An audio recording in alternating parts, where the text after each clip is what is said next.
Pan India sensation rebel star Prabhas నటించిన latest movie కల్కి movie world wide గా భారీ లెవెల్లో రిలీజ్ కి సిద్ధమవుతూ ఉండగా సినిమాలో ఇతర ఇండస్ట్రీలకు నుండి కూడా భారీ లెవెల్లో స్టార్స్ నటించడంతో ఇతర ఇండస్ట్రీలలో కూడా మంచి బజ్ ఈ సినిమా మీద నెలకొంది.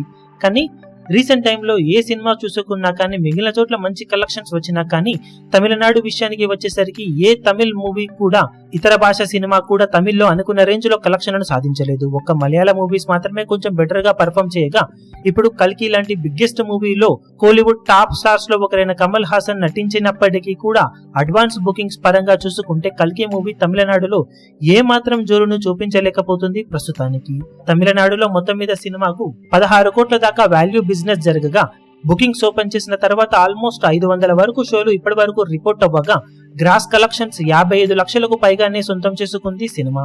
ఆక్యుపెన్సీ పరంగా చెప్పాలంటే 16 to 18% వరకు ఆక్యుపెన్సీని మాత్రమే ఇప్పటి వరకు అక్కడ సొంతం చేసుకుని మిగిలిన ఏరియాలతో కంపేర్ చేసి చూసుకుంటే పూర్ రెస్పాన్స్ ను ఒక తమిళనాడు ఏరియాలోనే సొంతం చేసుకుంది కల్కి మూవీ. మిగిలిన ఏరియాల బుకింగ్స్ బాగుండగా సినిమాలో తమిళ స్టార్స్ కూడా నటించినప్పటికీ తమిళ్లో పెద్దగా పోటీ ఏమీ లేకపోయినప్పటికీ కూడా ప్రీ బుకింగ్స్ పరంగా తీవ్రంగా నిరాశపరిచే బుకింగ్స్ నే సినిమా ఇప్పుడు తమిళనాడులో సొంతం చేసుకుంది.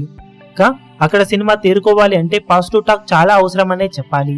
ఎంత పాజిటివ్ టాక్ వస్తే కలెక్షన్ల పరంగా సినిమా జోరును అంత బాగా చూపించే అవకాశం ఉంటుంది.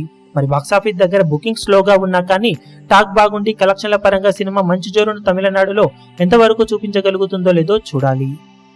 ఈ వీడియో మీకు నచ్చినట్లయితే లైక్ చేయండి, షేర్ చేయండి, ఛానల్ ను సబ్స్క్రైబ్ చేయడం మాత్రం మరవకండి. ఏ చిన్న అప్డేట్ ను మిస్ అవ్వకూడదు అనుకుంటే బెల్ ఐకాన్ ను ప్రెస్ చేయండి.